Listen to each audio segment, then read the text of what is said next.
Afwan Ustaz. Aduh. Wifi mas.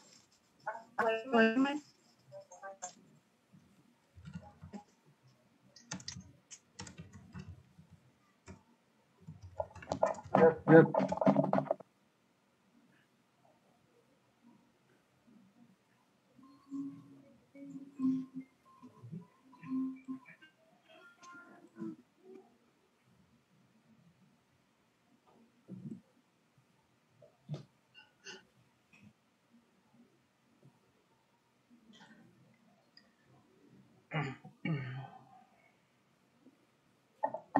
Ustaz Mundari, gimana Ustaz? Ustaz Mundari sudah hadir belum? Sudah hadir beliau. Ustaz Mundari.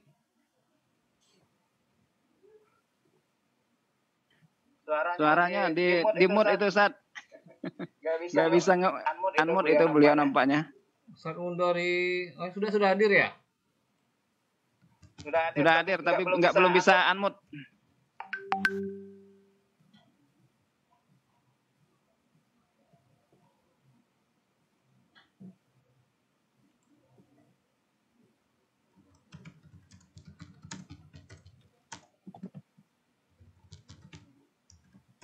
Iya. Bang Akbar, Ustaz Mundari belum bisa unmute gitu. Siapa yang co-hostnya nih? Dibukain. Aneh ya hostnya, bentar. Antum host. Iya ya. Ini saya. Sudah nih jadikan beliau host. Silakan Ustaz Mundari. Tafadol. Ya kalau anu tuh langsung di Ustaz Mundari.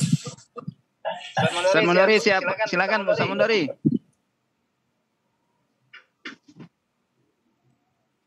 Ya Ustaz. Ustaz Ariansa bisa anu enggak?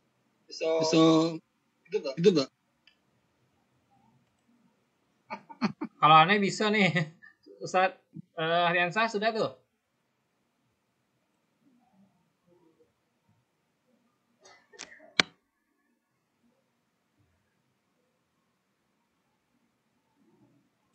Lanjut Ustaz. Siap. Baik, Assalamualaikum warahmatullahi wabarakatuh. Waalaikumsalam warahmatullahi wabarakatuh. Alhamdulillahilladzi arsala rasulahu bil huda wa dinil haq liyudhhirahu 'ala ad-dini kullihi walau karihal kafirun. Asyhadu an la ilaha illallah wahdahu la syarika lah wa asyhadu anna Muhammadan abduhu wa rasuluh. Allahumma shalli ala sayyidina Muhammad wa ala ali sayyidina Muhammad.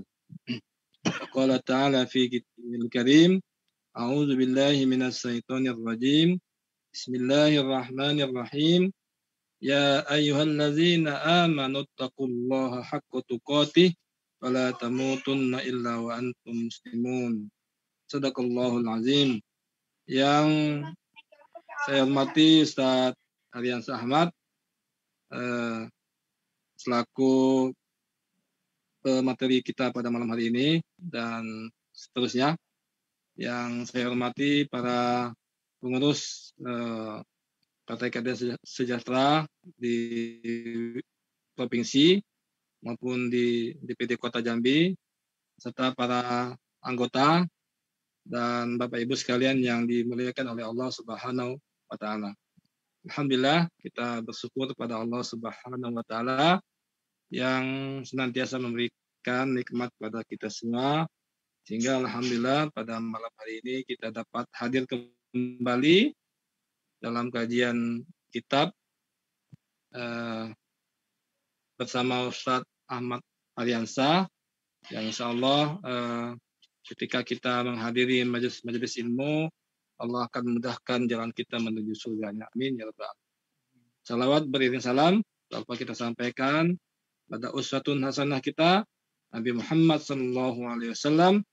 Allahumma shalli ala Sayyidina Muhammad wa ala وعلى ali Sayyidina سيدنا محمد serta para keluarganya, para sahabatnya, dan kepada orang-orang yang selalu istiqomah di jalan dakwanya hingga akhir nanti. Amin ya rabbal alamin.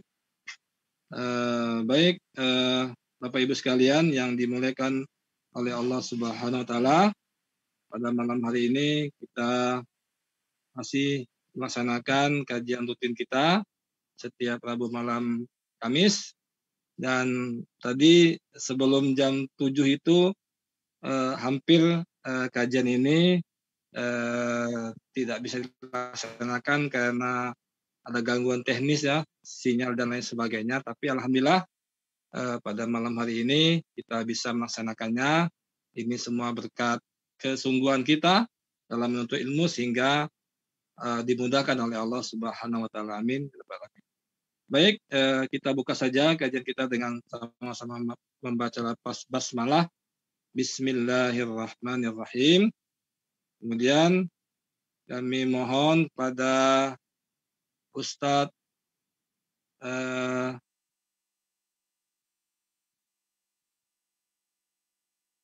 Bang Fajri, Ustadz Fajri Ajomani untuk tilawah Al-Quran, untuk membuka acara kita pada malam hari ini agar kita semua mendapat rahmat dari Allah Subhanahu wa taala. Pada Pak Fajri, tafadhol. Ya, Ustaz.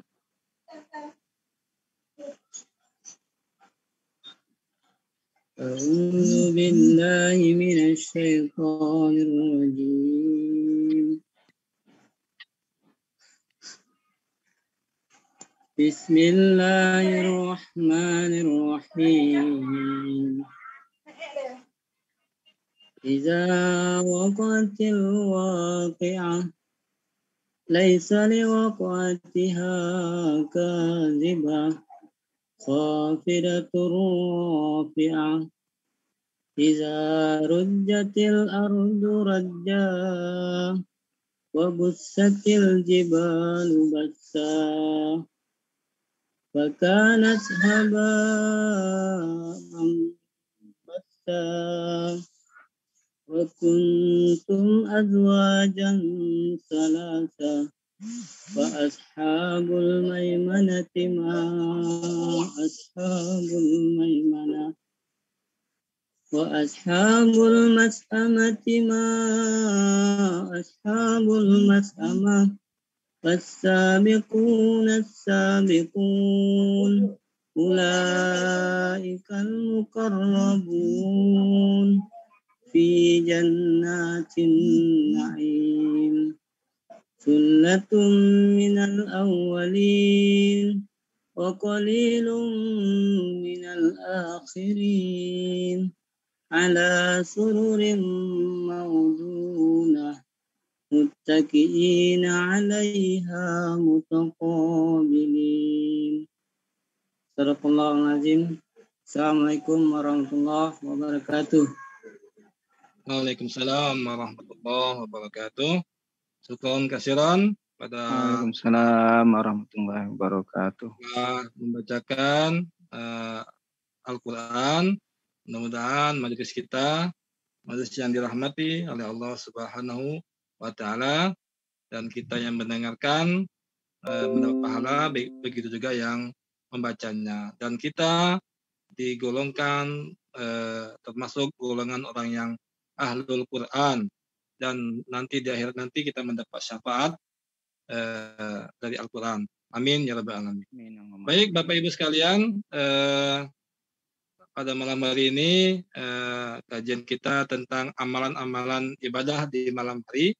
Mungkin karena waktu juga ya, langsung saja pada Ustadz Aryansa Ahmad LCMED untuk memulai kajian kita.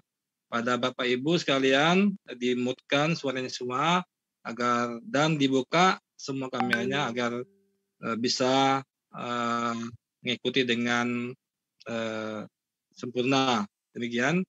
Tafadhol Ustadz Aryansa Ahmad. Bismillahirrahmanirrahim. Assalamualaikum warahmatullahi wabarakatuh. Assalamualaikum warahmatullahi wabarakatuh. Alhamdulillahirabbil alamin wassalatu wassalamu ala sayyidina Muhammadin sayyidil awwalin wal akhirin wa ala alihi washabihi ajmain. Allahumma la ilma lana illa ma 'allamtana wa 'allimna ma yanfa'una wa zidna ilma warzuqna fahmal anbiya'il mursalin wa ba'du. Yang saya hormati para pengurus DPW, Ustaz Heru, Ustaz Zayadi dan para ustadz dan ustazah yang lain. Yang saya hormati para pengurus DPD, DPC yang bisa hadir pada malam yang berbahagia ini. Tak lupa para simpatisan, para kader dari Partai Keadilan Sejahtera Kota Jambi yang diberkahi Allah Subhanahu wa taala. Tak lupa yang saya banggakan Ustadz Mundori selaku MC abadi kita di acara ini. Alhamdulillah, segala puji bagi Allah Subhanahu wa taala yang telah memberikan kita begitu banyak kenikmatan hingga hari ini. Allah Subhanahu wa taala masih memperkenankan kita untuk duduk bersama di majelis ilmu. Semoga pertemuan-pertemuan ini akan terus berlanjut, diridhoi Allah Subhanahu wa taala dan jadi wasilah kita untuk masuk surganya kelak. Amin. Allahumma amin. Salawat dan salam semoga tetap tercurahkan pada junjungan kita Nabi besar Muhammad sallallahu alaihi wasallam yang syafaatnya kita nanti-nantikan di hari kiamat nanti. Sebelum kita melanjutkan majelis, rekan-rekan sekalian, saya mohon doanya semoga sinyal saya tidak bermasalah nih malam ini. Karena tadi sempat ketar-ketir juga, khususnya Bang Akbar, yang Masya Allah perjuangan beliau luar biasa. Bapak Ibu sekalian berbahagia, hari ini merupakan lanjutan dari kajian kita kemarin. Kalau kemarin kita membahas tentang zikir-zikir dan amalan apa yang kita lakukan di siang hari, maka hari ini kita akan membahas zikir-zikir dan amalan yang dilakukan di malam hari. Dan Allah Subhanahu wa taala berfirman, wa ja'alna al-laila wan nahara khilfatan liman arada ay yadhakkaru aw arada syukura. Kami jadikan siang dan malam itu pengganti bagi orang-orang yang pengen mengingat Allah Subhanahu wa taala. Jadi jika siang kita tidak mendapatkan atau tidak optimal dalam ibadah, mari kita sempurnakan ibadah kita di malam hari. Apa saja wiridnya? Yang pertama, kata Imam Ibnu Qudamah Al-Maqdisi, jika setelah maksurat ini Bapak Ibu sekalian, maksurat tidak kita bahas pada malam ini, karena memang itu juga merupakan paket dari bacaan yang kemarin. Jadi pagi dan sore itu sudah kita bahas kemarin. Hari ini kita lanjut mulai di maghrib. Pada maghrib, kata Imam Ibnu Qudamah, idza gharabatis syamsu ila waqtil isya, fa idza gharabat shallal maghriba washtaghala bi ihya'i ma bainal isya'aini. Jika seandainya datang maghrib, maka orang-orang terdahulu menyibukkan diri mereka untuk sholat di antara maghrib dengan isya. Karena Allah Subhanahu wa taala berfirman, tatajafa junubuhum anil madaji'. Lambung-lambung mereka jauh dari peraduan. Maksudnya adalah mereka menyibukkan sholat menghidupkan di antara maghrib dengan isya. Dalam satu hadis Rasulullah SAW menyebutkan, man shalla ba'dal maghribi sitta raka'atin walam yatakallam fihi ma bainahunna bisu adalna lahu bi ibadatis natai asyrata sanah. Barang siapa yang sholat di antara maghrib dengan isya, setelah maghrib 6 rakaat dan dia tidak berkata pada dirinya atau tidak bergumam pada dirinya, maka ibadahnya setara dengan puasa ibadah 12 tahun. Hadis ini diriwayatkan oleh Imam At-Tirmizi dan mereka menyebutnya, mazhab Syafi'i Bapak Ibu sekalian, menyebut sholat ini dengan sholat awwabin. Sholat awwabin. Salat awwabin itu adalah orang yang kembali taat pada Allah Subhanahu wa taala. Walaupun nanti di ulama juga berselisih pendapat tentang salat awwabin tersebut. Pendapat pertama adalah pendapat mazhab Syafi'i yang menyatakan bahwa salat awwabin adalah salat yang dilakukan 6 rakaat ba'da maghrib. Ada lagi yang menyatakan bahwa boleh lebih dari 6 rakaat. Ini awwabin. Adapun pendapat yang lebih banyak lagi adalah sholat duha. Jadi Bapak Ibu sekalian yang berbahagia, sholat duha itu boleh dilakukan setelah matahari agak meninggi. Cuman yang paling bagus adalah saat matahari sudah panas. Karena hadisnya menyebutkan sholat duha yang terbaik adalah saat anak onta kepanasan. Ya, saat anak onta kepanasan. Kenapa kepanasan? Karena kuku mereka masih sedikit. Hingga saat batu-batu atau gurun pasir panas, mereka merasakan kepanasan. Saat itulah waktu yang terbaik. Jadi waktu yang terbaik adalah waktu menjelang sholat zuhur.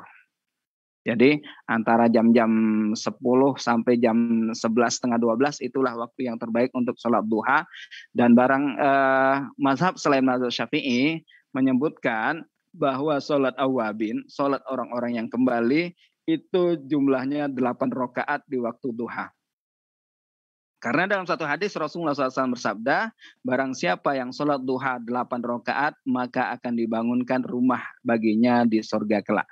Jadi Bapak Ibu sekalian yang berbahagia, ternyata ada amalan-amalan yang fadilahnya, keutamaannya itu membangun rumah di surga. Jadi kaplingannya itu bisa jadi ada seseorang itu lebih dari satu istana nanti di surga. Jadi amalan yang pertama melakukan sholat duha 8 rakaat. Yang kedua Bapak Ibu sekalian membaca surat Al-Ikhlas 10 kali setiap hari. Jadi cicilannya itu 10 kali membaca surat Al-Ikhlas. Kalau hadis ini secara umum menyebutkan terserah gitu kan. Bisa di dalam sholat, bisa juga di luar sholat. Termasuk juga maksurat pagi sore kita sudah dapat 3 pagi 3 sore, bisa ditambahkan yang lain. Ini merupakan cicilan rumah di sorga kelak. Dan yang lain, cicilan rumah di sorga, amalan untuk membuat rumah di sorga adalah meninggalkan debat. Hadisnya ana za'imu bi baitin fi rabadil jannah liman tarakal mira wa in kana muhiqqan. Aku jamin rumah di pojokan surga bagi orang yang meninggalkan debat walaupun dia benar. Jadi kita diskusi boleh, tapi kalau debat tidak diizinkan. Karena banyak orang sekarang tuh hobi nyarinya pembenaran, mencari kemenangan, bukan cari kebenaran. Jika diskusi itu sudah berubah jadi debat, rekan-rekan sekalian yang berbahagia, tinggalkan. Karena itu jadi penyebab kita terhalangi mendapat rumah di surga kelak. Amalan berikutnya adalah kita meninggalkan dusta walaupun main-main. Ya, termasuk juga tuh ngeprank ya. Prank itu di dalam Islam itu tidak dibenarkan sebetulnya. Karena Rasulullah SAW bersabda, wa ana za'imu fi baitin fi wasatil jannah liman tarakal kadhiba wa in kana mazihan. Aku jamin rumah di tengah surga bagi orang yang meninggalkan dusta walaupun main-main. Jadi ini Bapak Ibu sekalian, semoga Mas Iqbal tidak suka dusta main-main. Bapak Ibu hadirin yang berbahagia, karena kayaknya dia suka dikerjain ini.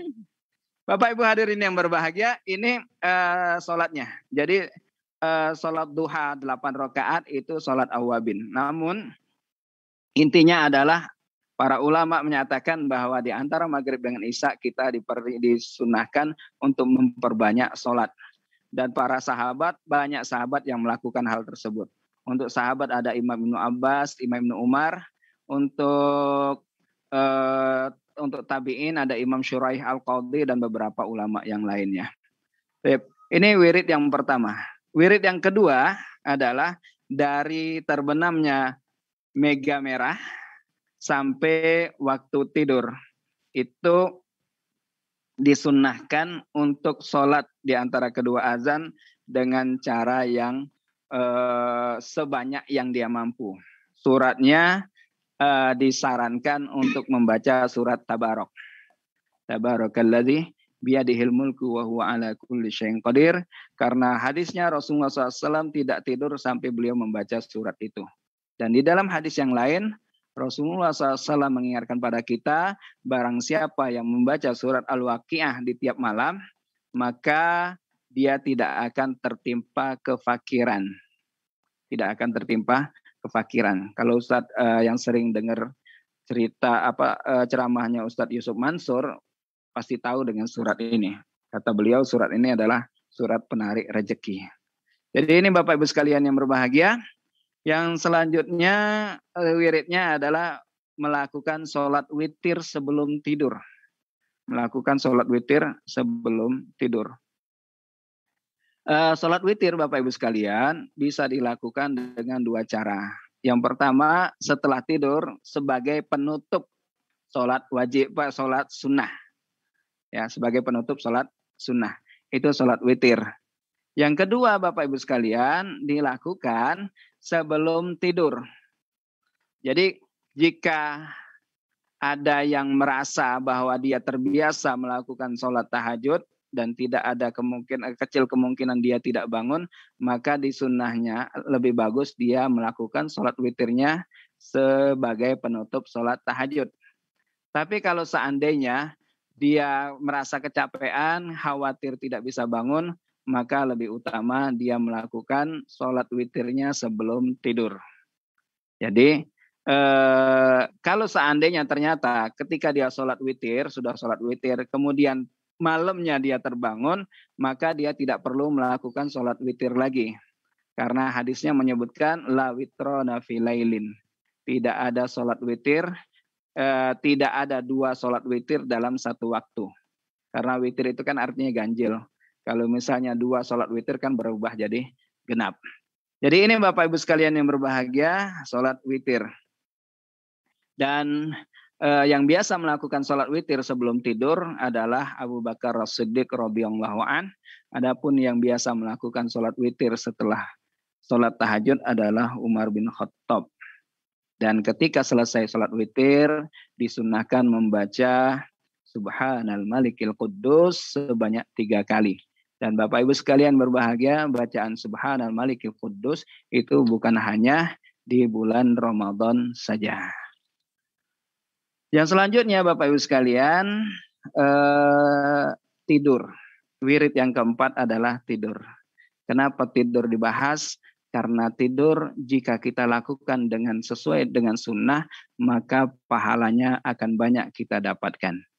Bahkan seorang ulama, Abdullah bin Amr bin As mengatakan bahwa sesungguhnya atau sahabat yang lain mengatakan, aku berharap saat aku tidur aku dapat pahala, sebagaimana aku berharap saat bangun aku juga mendapatkan pahala. Yang pertama adab tidur.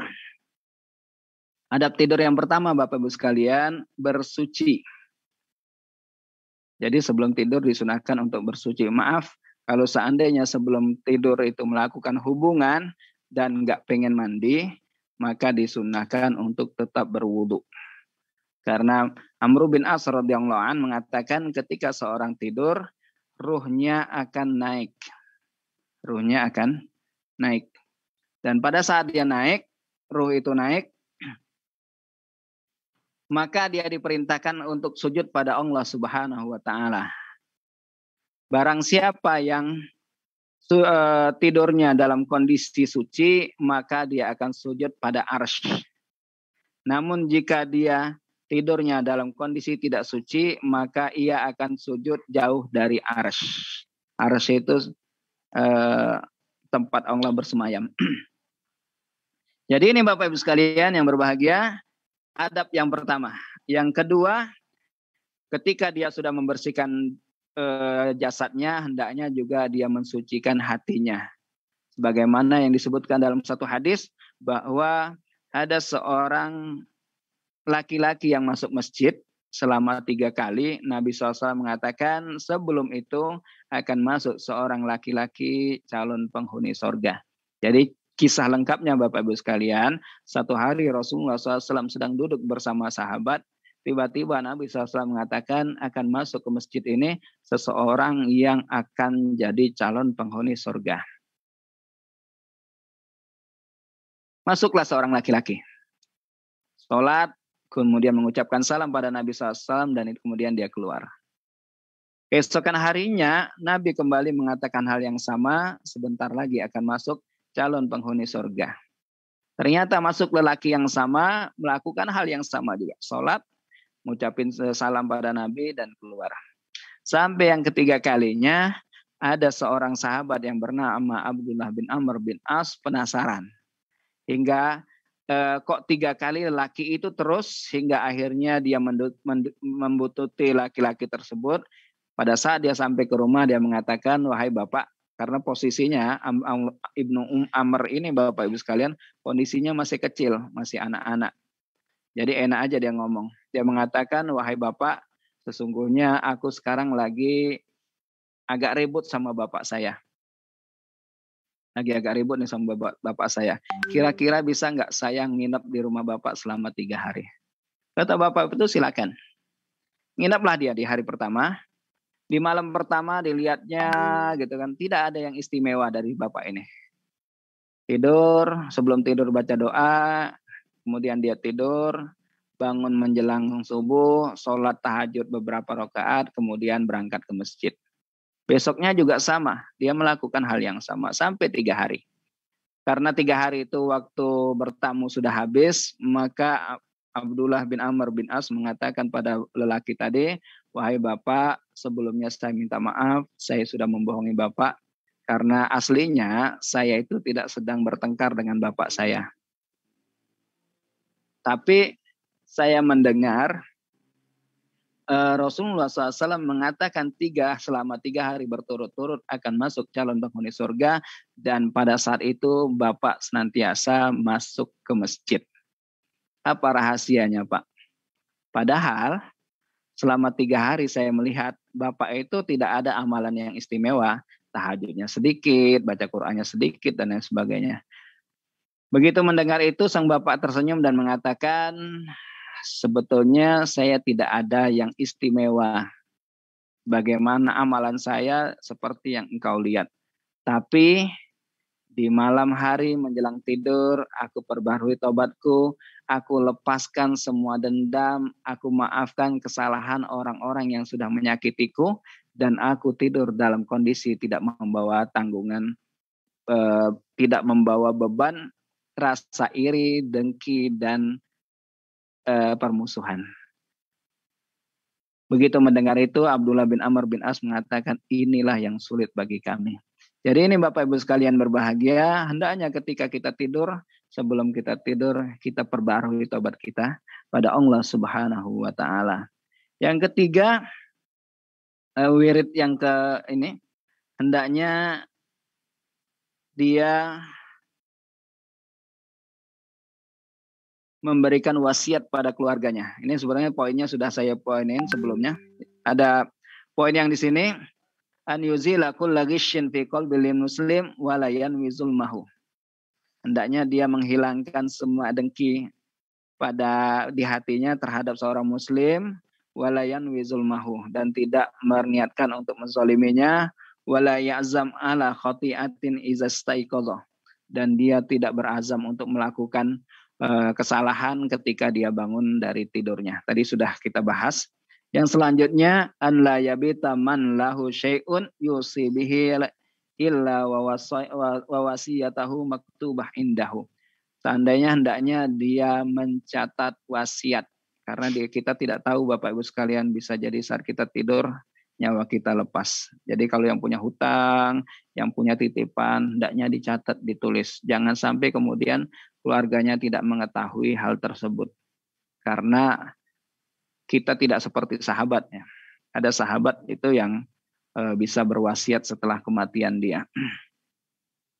Yang selanjutnya Bapak Ibu sekalian, hendaknya dia tidak membeli atau menyiapkan kasur yang empuk buat dirinya.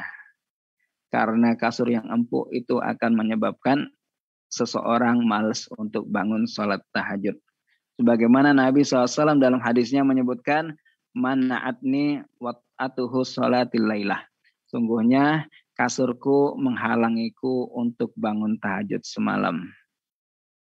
Yang selanjutnya Bapak Ibu sekalian, hendaknya dia tidak tidur kecuali sudah sangat ngantuk.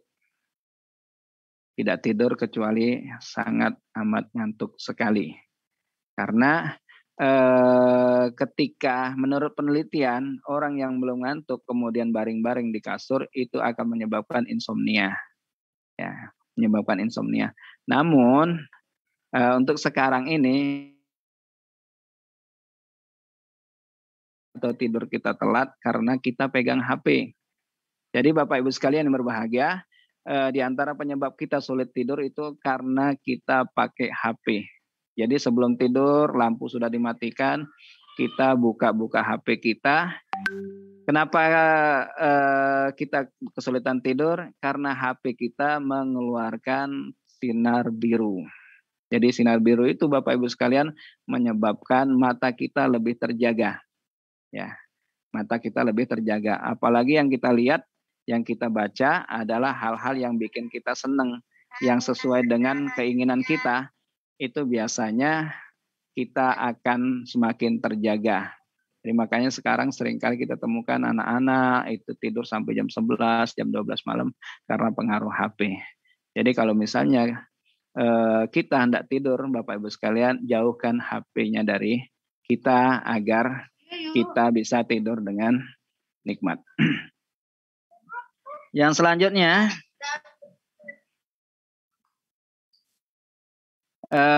adab tidur itu Bapak Ibu sekalian, menghadap kiblat saat tidur.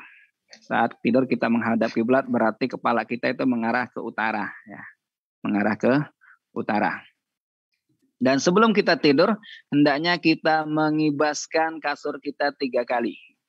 Karena Nabi SAW bersabda, jika seorang di antara kalian hendak tidur, maka kibaskanlah kasurnya karena dia tidak tahu apa yang ada di atasnya. Dan ilmu penelitian modern menyebutkan ketika seseorang mengibaskan kasurnya 3 kali, maka kuman-kuman yang di kasurnya itu akan berkurang.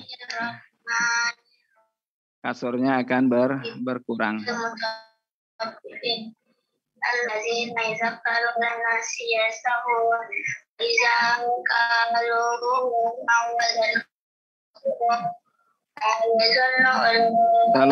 Tolong host bisa mematikan ini. Ada.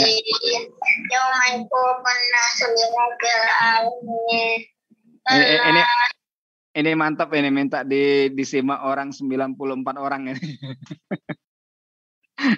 Bapak Ibu hadirin yang berbahagia, ini adab yang pertama. Jadi setelah kita berwudu, kita baca surah Al-Waqiah, kemudian kita mengibaskan kasur kita 3 kali sebagaimana dalam hadisnya, kemudian membaca doa.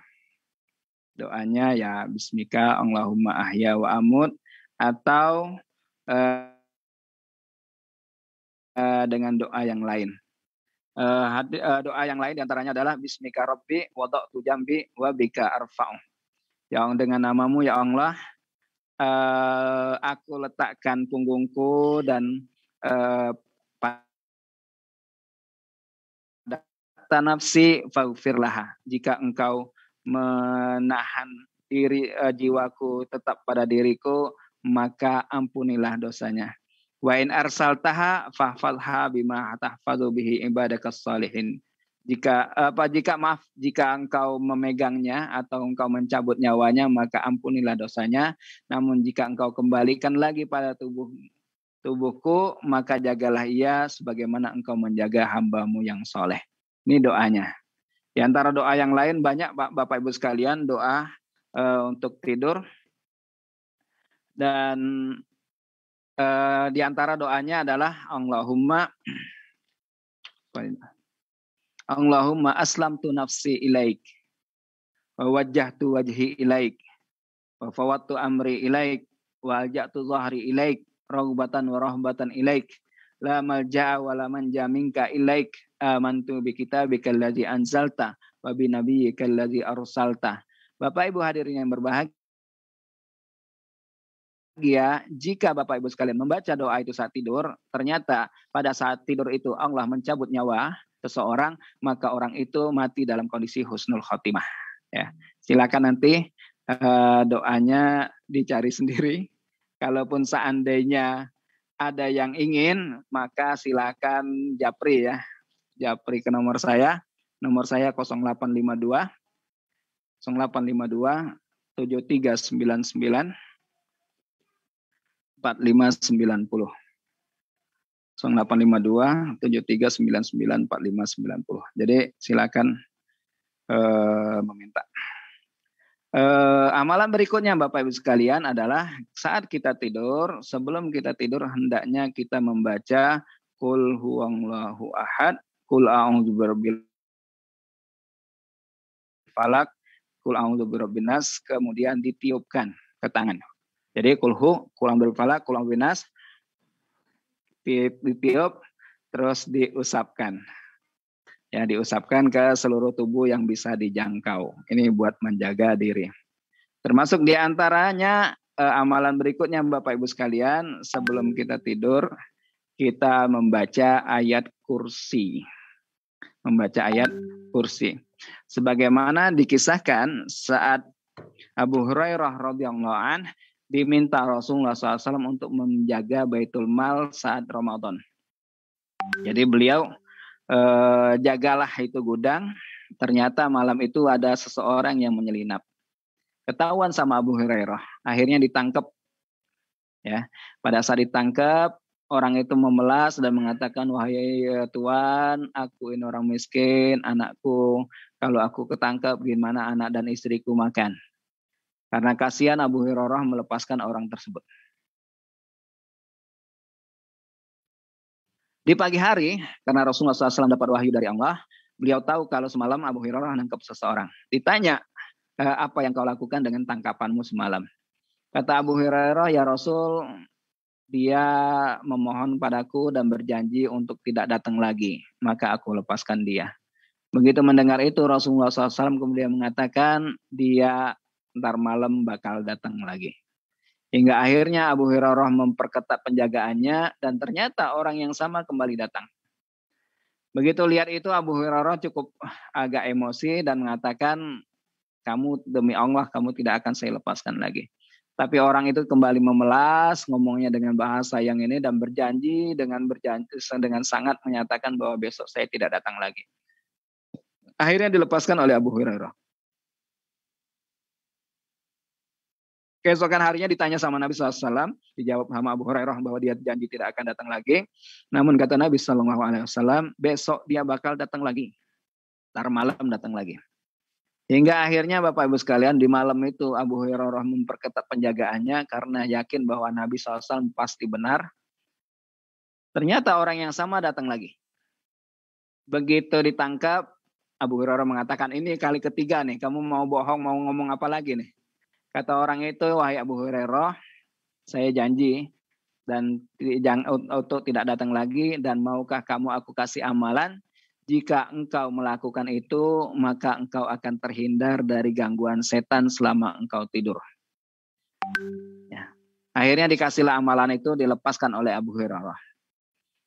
Besokan harinya Nabi bertanya pada Abu Hurairah, bagaimana dengan tangkapanmu semalam? Kata Abu Hurairah, ya Rasul, sesungguhnya semalam dia ngajarin aku satu amalan, jika aku lakukan, aku baca sebelum tidur, maka aku akan aman dari gangguan setan. Dan bacaan itu adalah membaca ayat kursi. Begitu mendengar itu Bapak Ibu sekalian, Rasulullah SAW mengatakan bahwa sadaqa wa in kana kadzaban. Dia hari ini jujur benar dalam ucapannya, padahal dia itu seorang pembohong. Begitu mendengar itu Abu Hurairah heran dan bertanya, ya Rasul siapa dia? Kata Nabi SAW, dia adalah setan. Jadi Bapak Ibu sekalian, setan itu kalau wujudnya sudah nampak, maka sifat kesetanannya akan berubah. Ya Bapak Ibu sekalian, jadi ketika seseorang sudah ada penampakan, maka ia akan merasakan sebagaimana seseorang yang punya wujud. Jadi tidak heran ya kalau ada, bisa jadi Bapak Ibu sekalian, orang kalau misalnya ngaku nangkep tuyul mungkin bisa, ya. Ada kemungkinan bisa sebagaimana hadis dari Abu Hurairah lagi tadi. Jadi seorang ulama ngasih tips, kalau seandainya Anda melihat penampakan, jangan takut. Karena kalau Bapak Ibu sekalian takut, jinnya masuk, setannya masuk ke dalam tubuh Bapak Ibu sekalian. Tapi jangan takut, bacalah ta'awudz, mohon perlindungan pada Allah Subhanahu wa taala, kemudian ambil alat untuk mukul. Kalau ada sapu. Pukullah sekuat yang Bapak Ibu sekalian bisa. Tapi ambil lihat-lihat juga. Jangan sampai kemudian penampakannya dekat TV, jebol pula TV, jinnya juga hilang gitu kan, TV-nya pun jadi jebol. Jadi Bapak Ibu sekalian, jangan khawatir tuh, biasanya kan sekarang ada ngeprank pocong gitu kan. Nah, pocong aslinya pun, setan aslinya pun juga bisa dipukul, apalagi sekedar pocong-pocongan. Jadi ini Bapak Ibu sekalian yang berbahagia.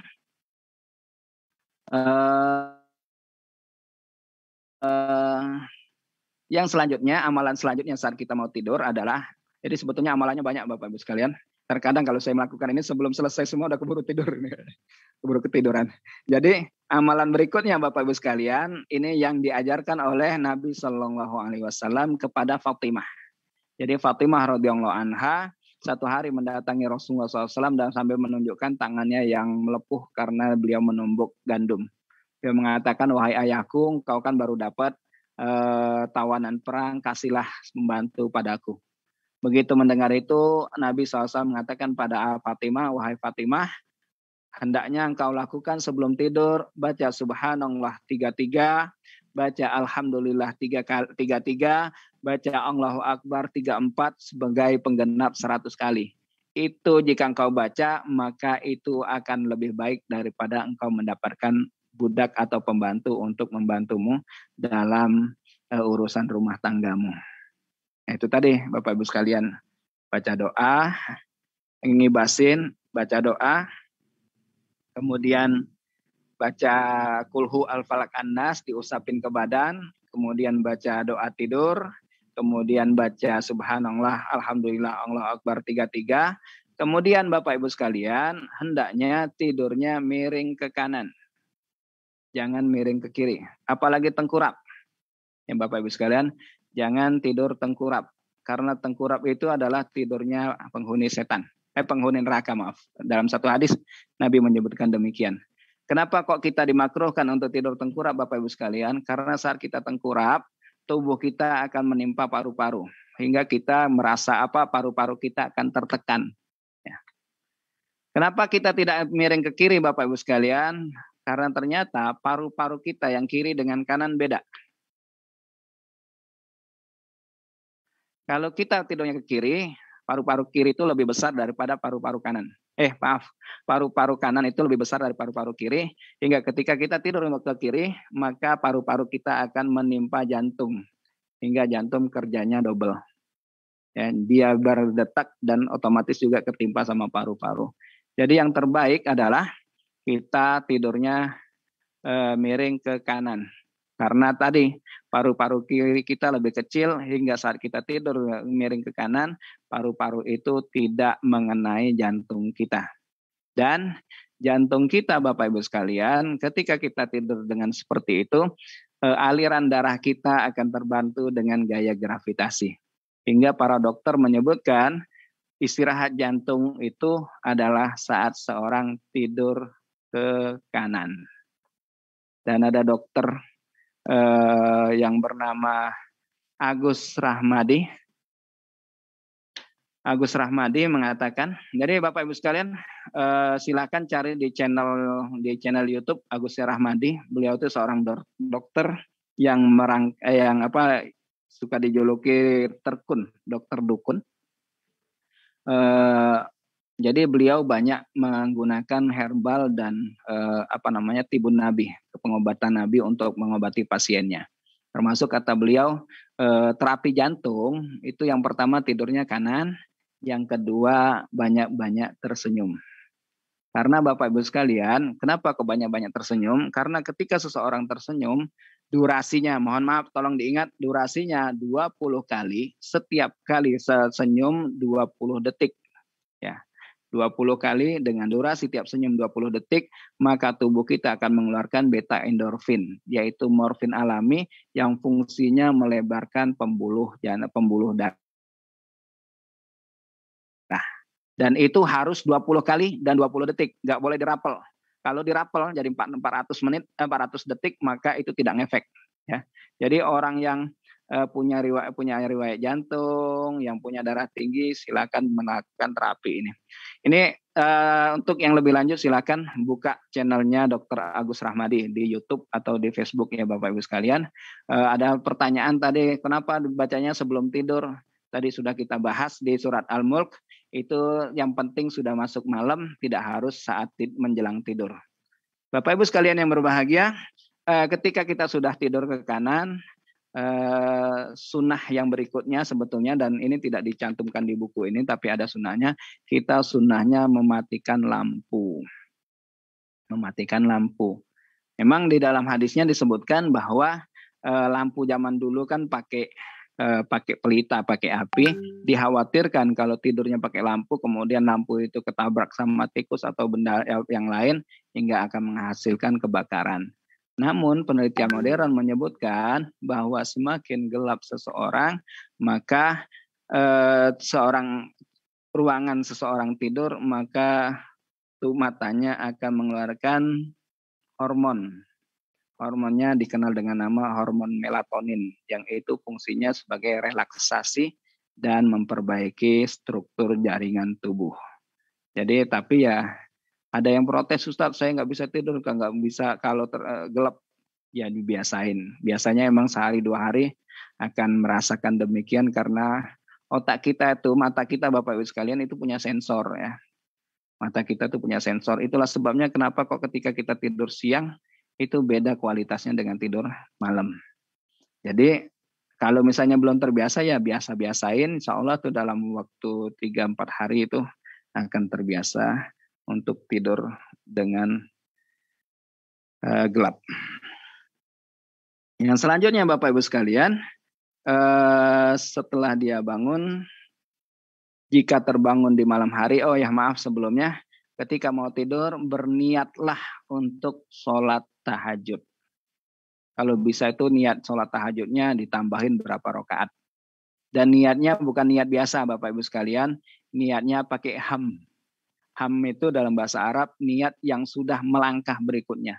Jadi kalau misalnya kita sudah niat, ya Allah aku mau bangun jam 3:30, udah nyalain alarm, ternyata begitu nyala sama pasangan kita dimatiin, bangun-bangun subuh, kata Nabi SAW, jika seorang sudah berniat, maka dia akan mendapatkan pahala sesuai yang ia niatkan.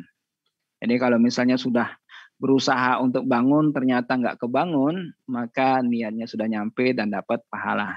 Tapi kalau cuma sekedar niat-niatan, nggak masang alarm, dan yang penting niat aja lah, itu belum masuk dalam kategori tadi. Dan tahajud itu Bapak Ibu sekalian yang berbahagia, itu adalah amalan orang-orang terdahulu. Jadi dalam hadis Rasulullah SAW menyebutkan jika datang malam, jika seorang tidur, maka setan akan bikin 3 ikatan di belakang tengkuknya. Dan ikatan itu akan senantiasa dipukul-pukul sama setan, sama setan, sambil dia mengatakan tidurlah, tidur, malam masih panjang, malam masih panjang. Jadi kalau misalnya Bapak Ibu sekalian kebangun, buka mata, masih malam, yakinlah itu adalah bisikan setan. Nah, jika seseorang bangun pada saat tahajud, di waktu tahajud dia terbangun dan kemudian mengucapkan alhamdulillah, maka terlepas ikatan yang pertama. Dan jika dia kemudian berwudu, maka terlepas ikatan yang kedua. Dan jika dia melakukan sholat tahajud, bertakwalah kepada Allah semampunya kamu. Dalam masalah yang haram, tinggalkan 100%. Ini memang tidak ada toleransinya. Yang baik, tetapi yang semangat, hatinya bersih, dan mukanya bersih. Adapun jika seorang tertidur, maka dia akan bangun, ketika bangunnya sampai subuh, dia akan bangun dengan hati yang kotor, jiwa kotor, dan badan yang lemas. Dan Bapak Ibu sekalian yang berbahagia, dalam hadis yang lain menyebutkan untuk orang-orang yang terbangunnya telat dan hingga tidak tahajud, Rasulullah SAW mengatakan bahwa sesungguhnya setan telah kencing di tengkuk dan di telinganya. Nah, Bapak Ibu sekalian berbahagia, ketika seseorang melakukan sholat tahajud, kata para ulama, dia akan mendapatkan 4 hal. Bahkan kalau kata Ustadz Adi Hidayat, sholat wajib pun tidak mendapatkan keutamaan itu. Apa ada ininya? Ayatnya, wa minal laili fatahajjat bihi nafilatan lak. Di malam hari tahajudlah, walaupun itu sholat sunnah bagi kalian. Asa an yab'asaka rabbuka maqaman mahmuda. Niscaya Allah akan bangkitkan engkau kelak dalam kondisi termuliakan. Ini pertama. Yang kedua Bapak Ibu sekalian tahajud, Wa qur rabbi adkhilni mudkhala sidqin. Allah akan menempatkannya di tempat yang baik. Wa akhrijni mukhraja sidqin. Allah, kalau seandainya ternyata tempat yang lama itu kurang pas, kurang cocok bagi dirinya, maka Allah akan ganti dengan yang lebih baik lagi. Dan yang keempat, waj'alli min ladunka sultanan nasira. Dan Allah akan menolong bagi mereka yang rajin sholat tahajud. Ini Bapak Ibu sekalian yang berbahagia terkait dengan sholat tahajud. Gimana tipsnya agar kita bisa tahajud? Yang pertama Bapak Ibu sekalian, usahakan untuk tidur cepat. Karena Nabi SAW menyebutkan dalam hadis, melarang seseorang untuk bercakap-cakap setelah sholat isya.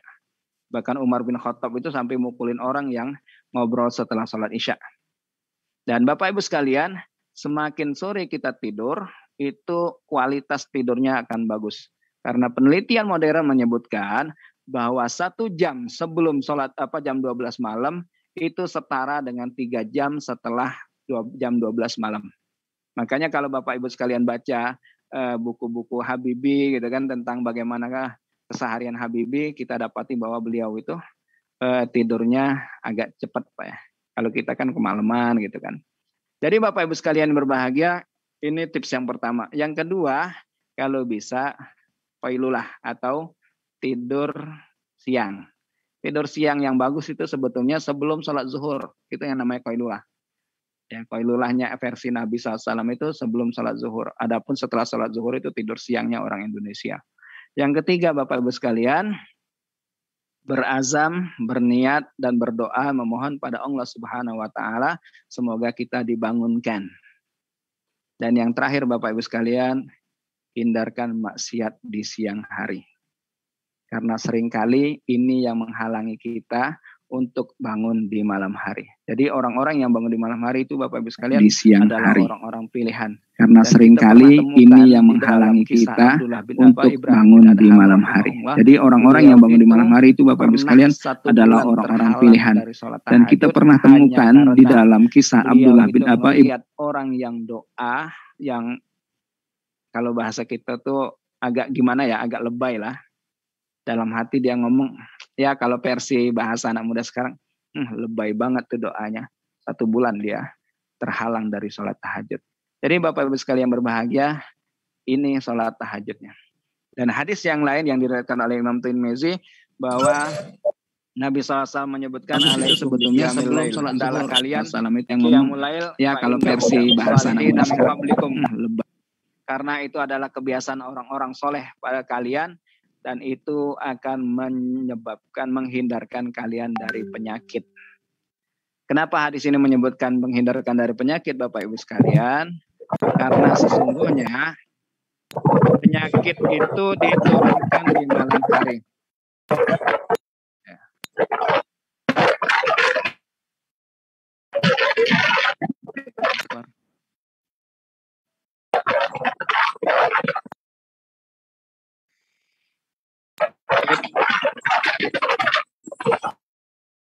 Bu Ambarwati mohon dimatikan mic-nya. Saya Bapak Ibu sekalian yang berbahagia, kenapa kok sholat tahajud itu bisa menyebabkan seorang sehat Bapak Ibu sekalian? Karena sesungguhnya penyakit itu diturunkan Allah di malam hari. Ya, diturunkan di malam hari. Nah, ketika penyakit turun, tubuh kita ketika tidur kan otomatis juga akan mendingin. Kemudian suhu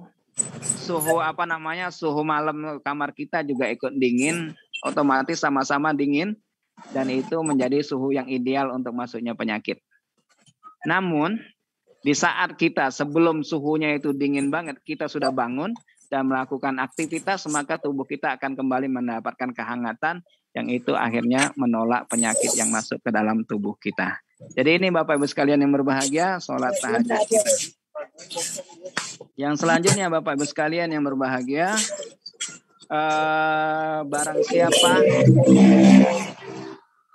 barang siapa yang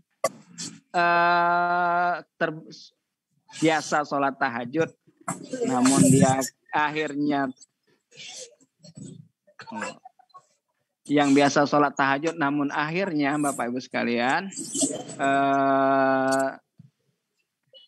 dianya tidak bisa bangun, maka Nabi memberikan tips untuk melakukan sholat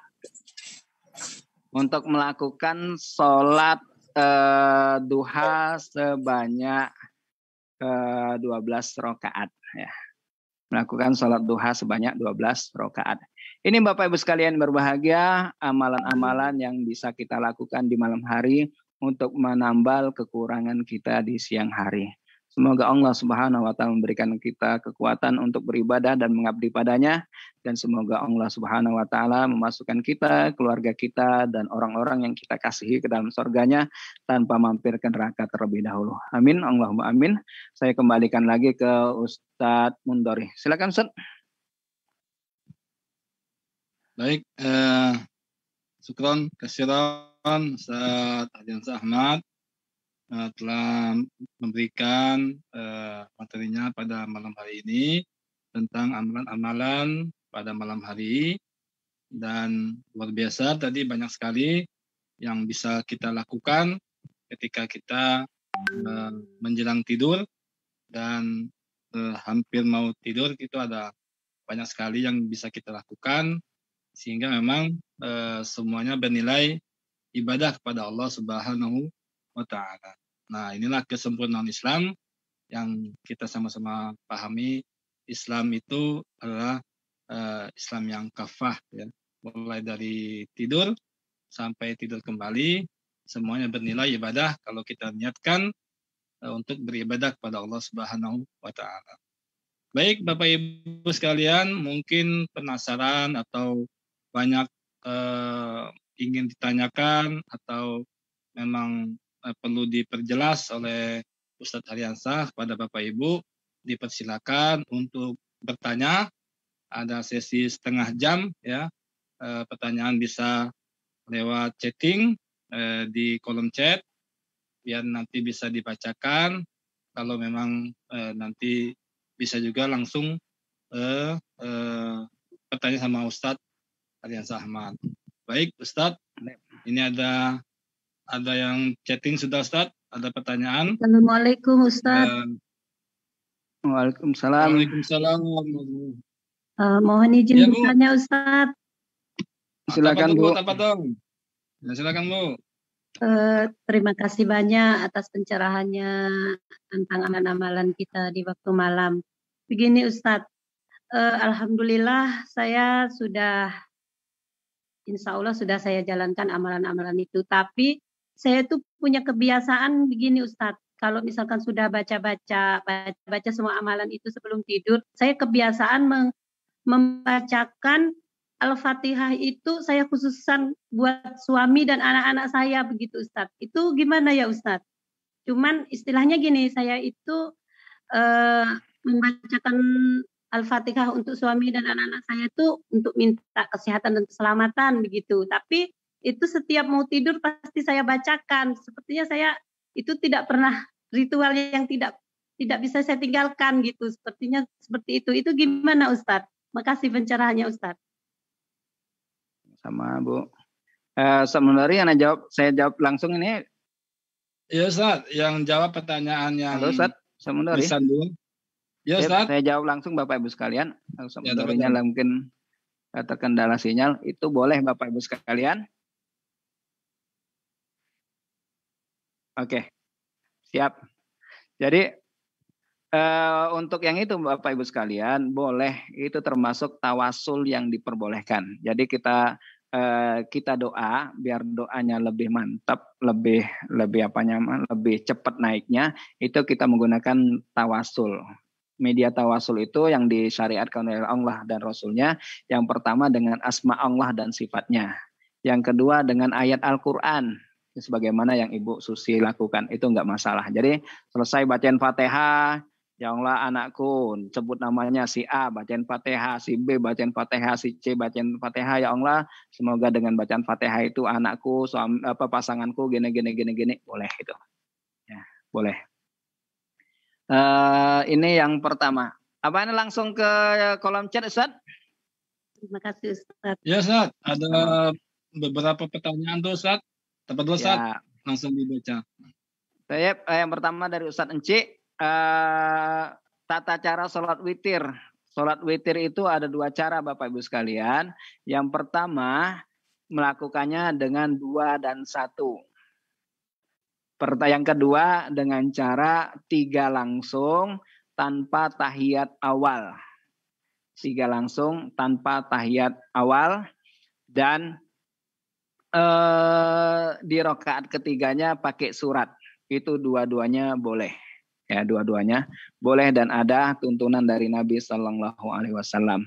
Ada pertanyaan dari Bu Erma Hanifah, disunahkan baca surah Al-Waqiah, kalau baca Yasin lebih utama mana? Tinggal Bapak Ibu sekalian mau mintanya apa?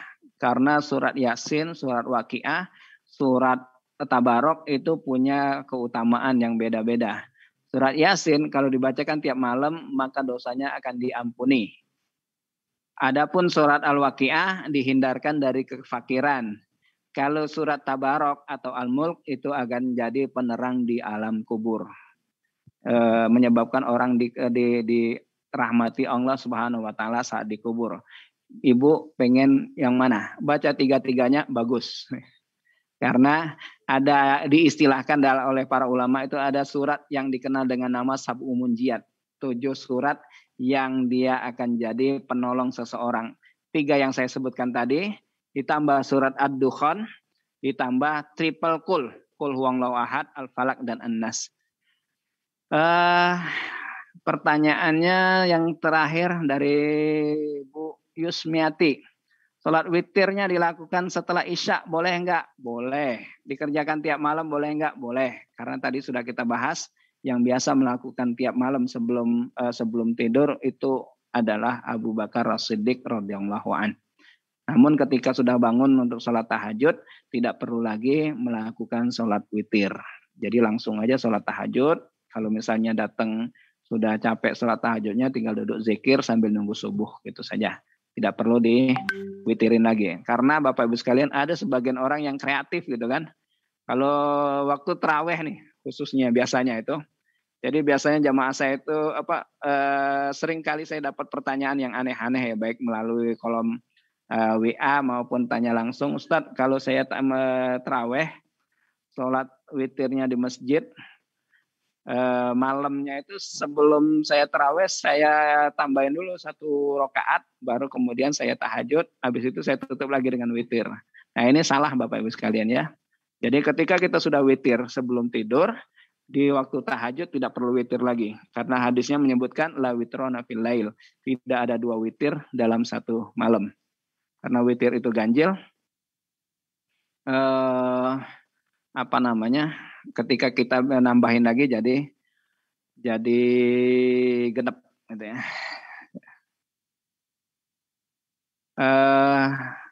Ustaz Mendori, Ana lanjut lagi atau gimana Ustaz? Lanjut Ustaz. Ada yang chatting ya. Ustaz? Siap Ustaz. Ya. Kalau pertanyaan berikutnya, kalau kita sudah berdoa tetap digoda setan melalui mimpi, ya udah nasib berarti ya. Mungkin ada setannya itu sudah nempel di tubuh dan itu nggak lepas ya, bisa jadi itu. Silakan kalau cuma sekali 2 kali itu biasa, cuman kalau sudah datangnya berkali-kali, silakan hubungi Ustadz Endang di depan kuburan Cino. Ada Ustadz Endang kayaknya hari ini ya. Yang selanjutnya, ngirim Fatihah buat diri sendiri dan keluarga masih hidup untuk keselamatan boleh nggak? Boleh. Ya, kenapa? Karena surah Al-Fatihah itu luar biasa Bapak Ibu sekalian. Dulu pernah saya bahas kalau nggak salah di pertemuan yang lalu bahwa surah Al-Fatihah itu adalah surat yang terbaik yang tidak pernah diturunkan Allah, baik itu di Taurat, di Injil maupun di Quran, yang melebihi atau setara dengan surat Al-Fatihah. Jadi itu tadi itu sebagai wasilah atau sebagai pendorong doa kita agar lebih cepat ya. Itu namanya tawasul dengan bacaan Al-Quran. Pertanyaan dari Hazri Saluna, saya bingung nih manggilnya ibu atau bapak. Saya panggil nama saja, mohon maaf. Ketika malam Jumat, mana yang lebih dahulu kan, surat Al-Kahfi atau surat Yasin? Surat Al-Kahfi itu Bapak Ibu sekalian, itu boleh ditunda sampai siang, sampai sore, maaf. Karena hadisnya menyebutkan bahwa barang siapa yang baca di malam, tapi ada hadis yang lain menyebutkan barang siapa membacanya di siang. Jadi dua-duanya boleh. Dan keutamaan surat Al-Kahfi ketika kita baca di malam atau di siang Jumat adalah kita mendapatkan cahaya selama 2 pekan. Apa fungsi cahaya ini Bapak Ibu sekalian? Kalau ternyata seseorang meninggal di antara 2 pekan itu, dari Jumat ke Jumat itu, cahayanya itu dari Jumat ke Jumat, maka ada yang riwayatnya dari Jumat ke Jumat tambah 3 hari. Kalau seandainya ada seorang yang meninggal sebelum masa itu hilang, maka dia bisa menyeberang sirat dengan cahaya yang sempurna. Itu fungsi dari cahaya itu. Wallahu a'lam bishawab. Ya, baik. Bapak Ibu sekalian, di kolom chatting sudah dijawab semua oleh Ustadz Ardian Ahmad. Kemudian masih ada waktu kita, masih panjang. Sekitar 15 menit. Mungkin bagi Bapak Ibu yang mau bertanya lagi, baik pertanyaan yang materi pada malam hari ini, amalan-amalan di malam hari, maupun mungkin pertanyaan yang lain yang mungkin bisa ditanyakan langsung pada Ustadz Ardian Ahmad. Halo Ustadz, Assalamualaikum. Tafadhol. Assalamualaikum Ustadz. Ya. Waalaikumsalam warahmatullahi wabarakatuh. Ustadz, Ana mau bertanya satu hal, Ustadz. Tadi kan Antum menyampaikan bahwa kalau kita baca surat Al-Waqiah, nanti rizkinya itu dimudahkan, kata Antum tadi. Nah, bagaimana konteksnya dengan ketika kita beribadah, kita itu kan dituntut untuk ikhlas gitu agar ibadah kita itu diterima oleh Allah Subhanahu wa taala. Konteksnya Ustadz, gimana Ustadz menurut Antum Ustadz? Demikian, Assalamualaikum warahmatullahi wabarakatuh. Waalaikumsalam warahmatullahi wabarakatuh. Sebetulnya rekan-rekan sekalian, Allah Subhanahu wa taala seringkali memberikan janji, ya. Memberikan janji pada beberapa amalan. Contoh misalnya barang siapa yang sedekah, maka Allah akan ganti dengan sedekahnya dengan 10 kali lipat. Dan itu juga diperbolehkan untuk kita berharap itu juga tanpa menghilangkan keikhlasan kita, ya. Jadi ini yang bisa kita lakukan saat sholat tahajud, ya. Jadi begitu juga dengan sholat tahajud, baca surah Al-Waqiah tadi.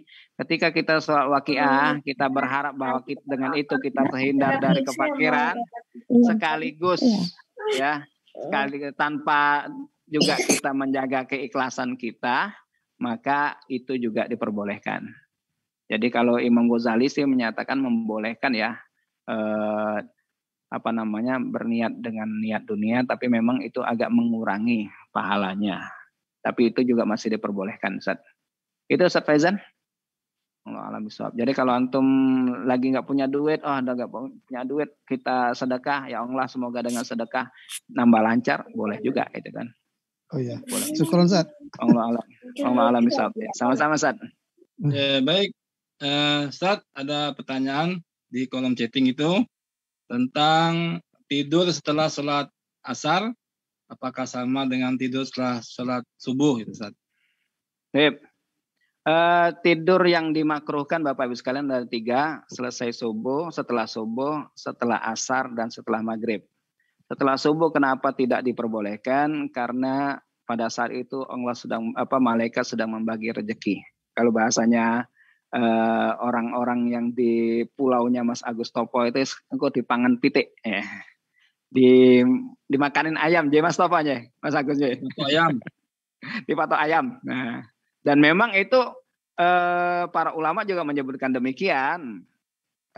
Kamu ini waktu yang paling utama nih, jangan sampai itu yang dilepaskan. Ini yang pertama. Dan Bapak Ibu sekalian, ketika kita tidur habis subuh, biasanya tubuh kita itu akan mengalami disorientasi. Ya, jadi terkadang kita itu kalau bangun habis subuh itu setelah sholat subuh kita bangun tuh perasaan agak linglung dikit ya. Tahu-tahu udah jam 11 saja gitu kan, dan 10 atau jam 11. Ini yang pertama dari sisi kesehatan. Yang kedua, tidur habis asar, matahari itu mengeluarkan spektrum yang agak bermasalah kalau kita tidur habis asar ya. Langsung keluarin suara kita. Ya, jangan ngomong. Biasanya tuh kalau misalnya habis seseorang tuh habis tidur asar kemudian maghrib itu, maka dia juga akan kebingungan, dan spektrum ini juga akan berpengaruh pada tubuhnya.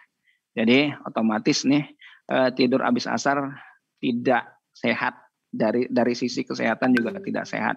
Adapun jika tidur habis maghrib juga makruhnya, karena seringkali dia tidak mendapatkan keutamaan untuk memperbanyak ibadah di maghrib dan setelah sholat isya. Dan Bapak Ibu sekalian, seringkali kita terlewat di sholat isya. Dan pahala sholat isya, Bapak Ibu sekalian, berjamaah di masjid itu, kata Nabi SAW, barang siapa yang sholat isya bersama jamaah, maka dia mendapatkan pahala setara dengan pahala sholat setengah malam. Dan barang siapa yang sholat subuh berjamaah di masjid, maka dia mendapatkan pahala setara dengan sholat semalam suntuk.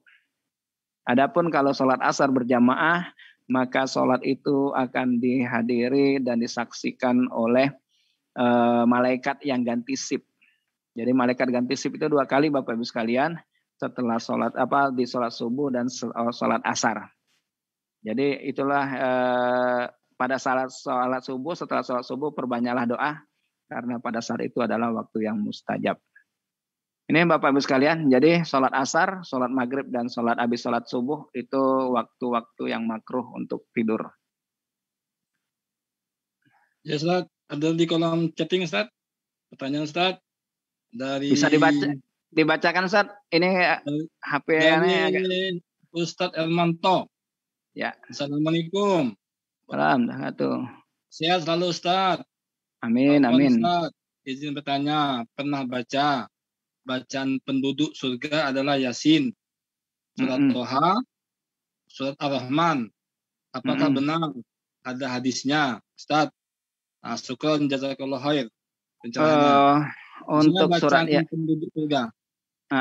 Untuk Yasin, yang saya tahu, saya baca di 3 tafsir, 4 tafsir. Tafsirnya Imam Qurtubi, Imam Tobari, dan Imam Ibnu Katsir, serta Mafatihul Ghaibnya Imam Fakhruddin Ar-Razi, tidak saya temukan hadis itu. Jujur Bapak Ibu sekalian, Yasin itu, fadilah Yasin yang saya temukan di kitab-kitab tafsir, itu yang pertama fadilahnya adalah menghapuskan dosa saat malam, yang pertama. Yang kedua, semua makhluk itu ada hati, dan hatinya Quran itu surat Yasin. Itu yang saya temukan. Selain itu, wallahu alam. Saya nggak berani jawab apakah itu benar atau salah ya. Saya belum menemukan. Wallahu alam. Gitu Ustaz Hermanto. Sudah Tohanya Ustaz, Toha Ar-Rahman sama ya Ustaz? Yang Toha Ar-Rahman belum saya buka dah. Cuman kalau khusus Yasin saya pernah buka, itu tidak saya temukan itu. Wallahu alam bisawab. Ada satu lagi Ustaz.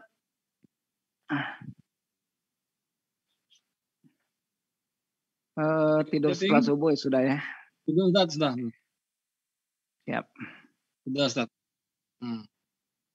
Baik, Bapak Ibu sekalian, masih ada waktu bersama Ustaz Aliansyah Ahmad.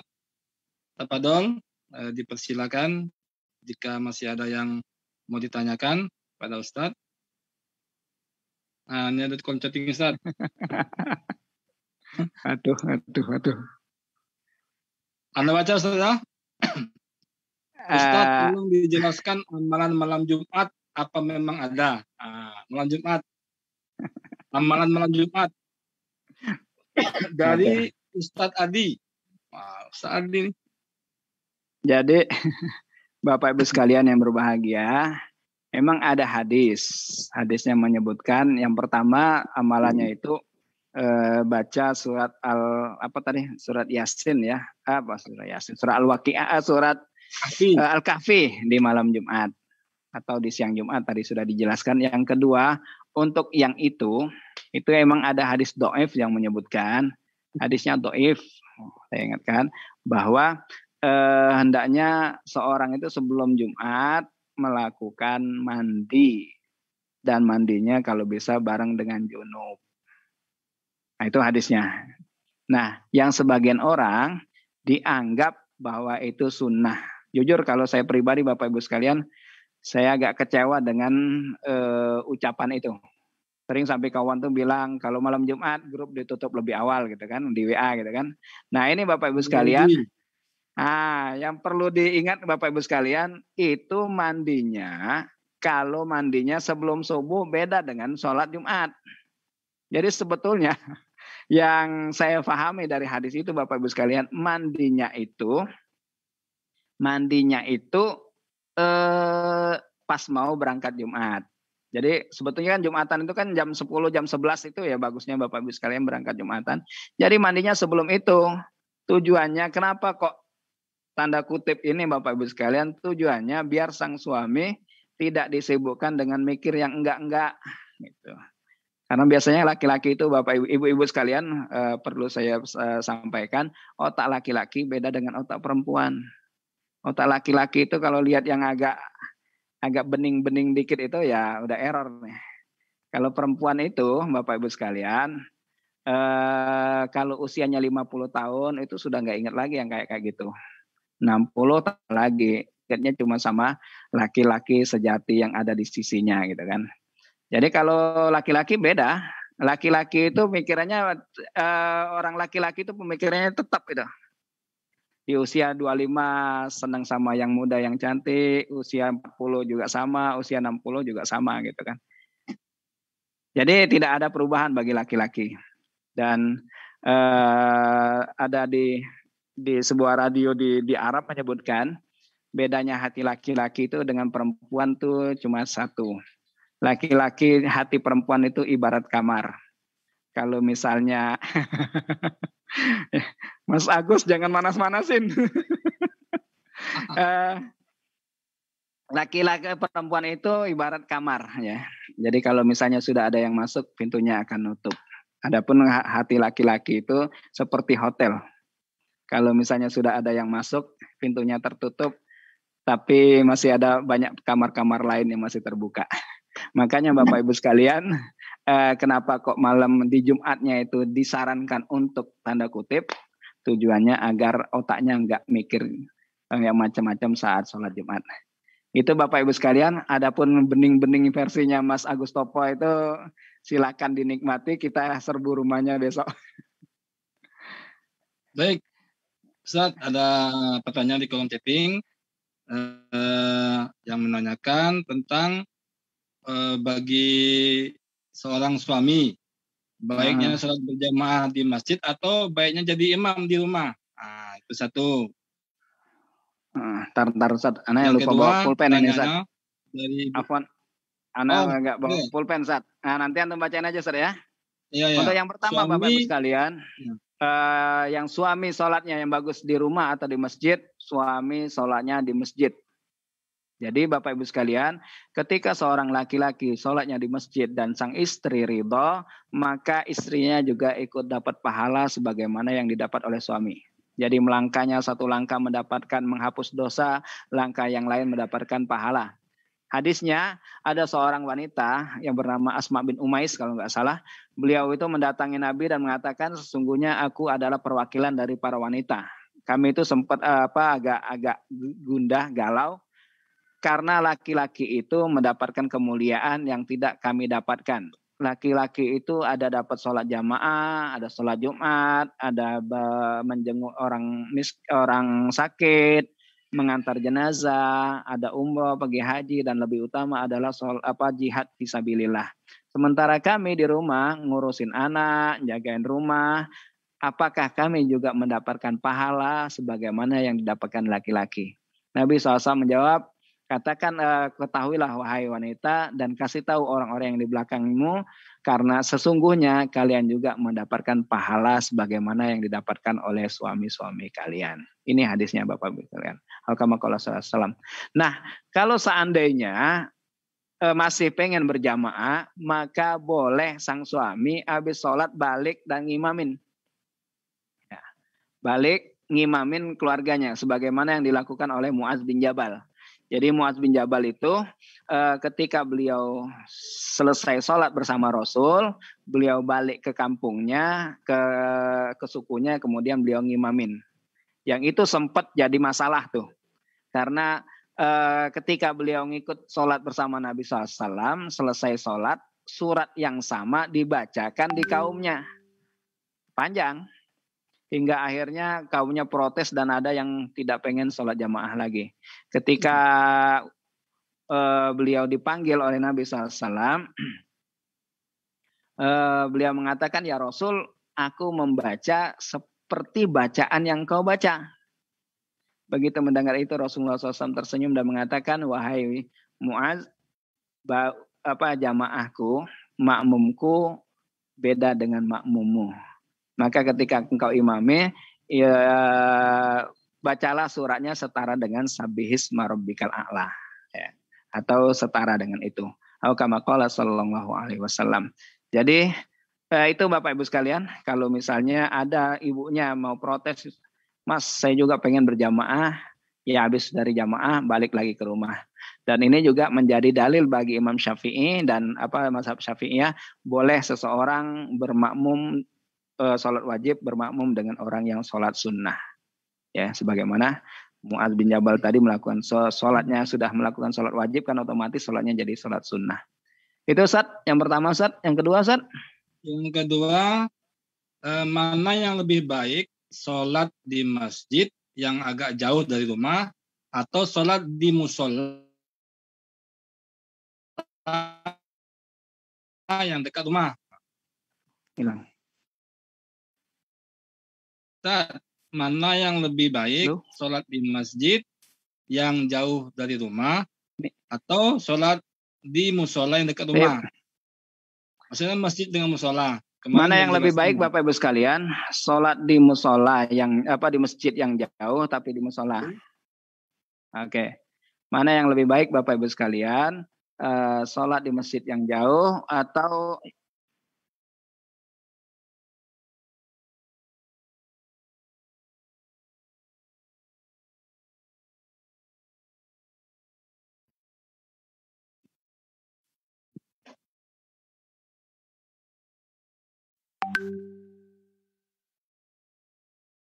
Baik, Ustadz Aryansa, sepertinya sinyalnya hilang, Ustadz. Karena memang dari tadi ada gangguan mungkin. Ada Ustadz, masuk lagi Ustadz. Udah ya. Jadi singkat ya. Emang ada selisih di kalangan ulama Bapak Ibu sekalian terkait dengan itu. Kata mereka bahwa sholat yang merupakan milik pemerintah, yang merupakan wakaf dan dipakai untuk berjamaah dan Jumat itu lebih banyak pahalanya dibandingkan dengan sholat di musola. Apalagi musolanya musola pribadi. Tapi kalau saya pribadi, kalau ada lebih baik kita memperbanyak. Kalau misalnya jamaah di musolanya banyak, silakan cari masjid. Cuman kalau seandainya musolanya sepi, alangkah baiknya kalau kita meramaikan musola itu agar orang juga lebih bersemangat untuk di musola. Itu Ustaz Mendori. Ya, ada lagi Ustaz, tentang sholat subuh kesiangan. Apakah dikodo atau dia apa Ustaz?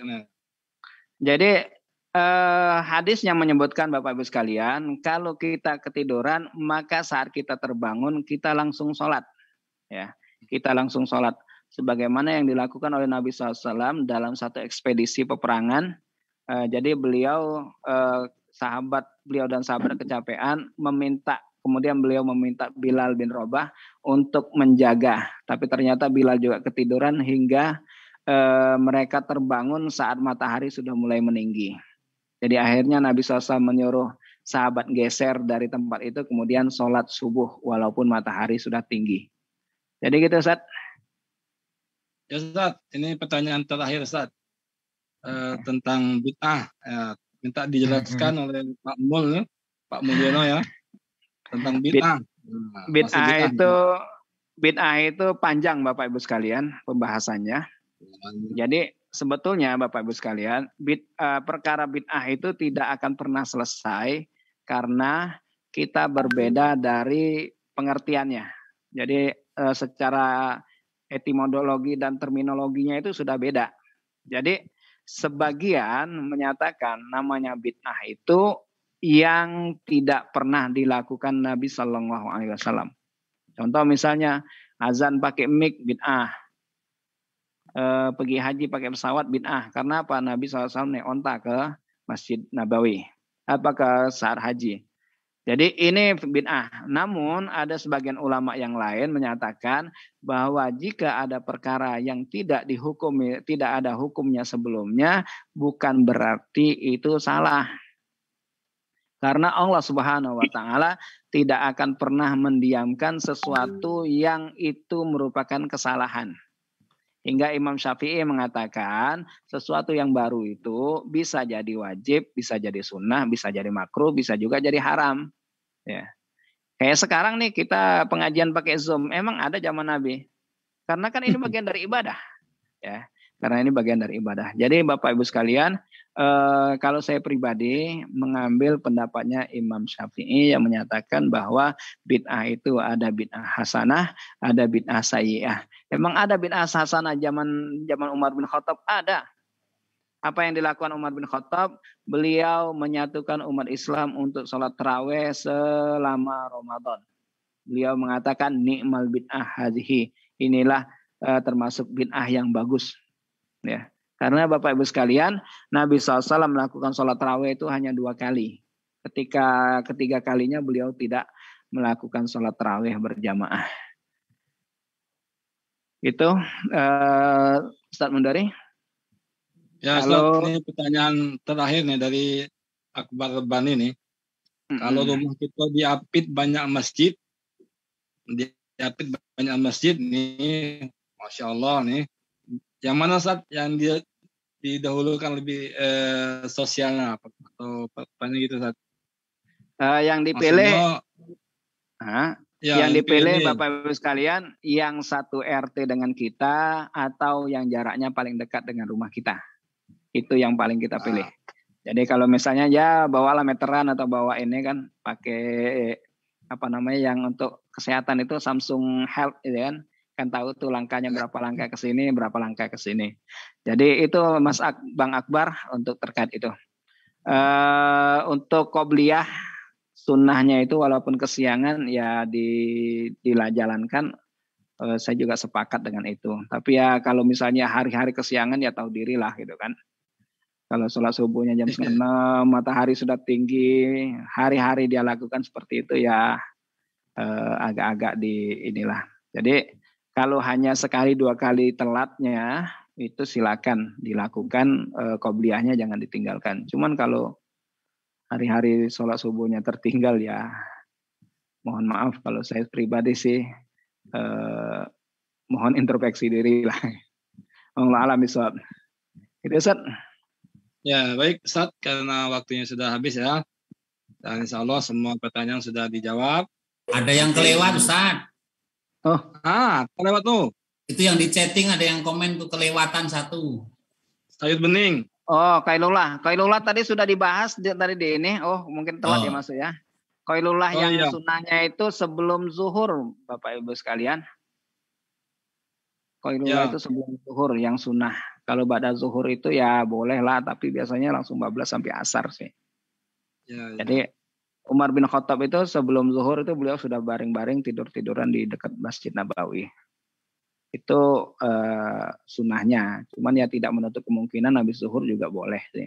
Tapi ya itu tadi jangan sampai kebablasan. Itu saja. Dan Bapak Ibu sekalian, hadisnya tidur sianglah kalian, qailullah lah kalian, karena sesungguhnya setan itu tidak melakukan qailullah.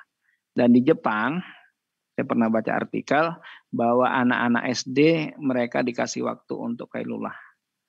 Jadi setelah mereka sebelum mereka saat makan siang, mereka pintu jendela ditutup dan mereka dikasih bantal untuk tidur sejenak. Karena itu untuk merefresh otak kita yang seharian sudah bekerja. Dan penelitian di Jepang menyebutkan bahwa qailullah itu menjadikan seorang lebih cerdas daripada yang tidak qailullah. Wallahu a'lam bishawab. Baik, alhamdulillah sudah selesai ya waktu kita. Nanti kalau ada yang mau bertanya di sesi bebas. Sebelumnya ini ada sebelum ditutup ada pesan dari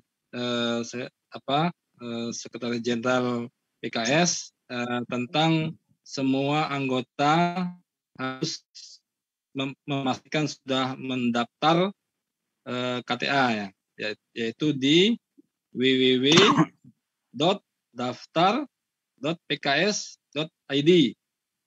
Nah, jadi sekali lagi dipersilakan semua anggota PKS itu mendaftarkan di www.daftar.pks.id agar kita terdaftar.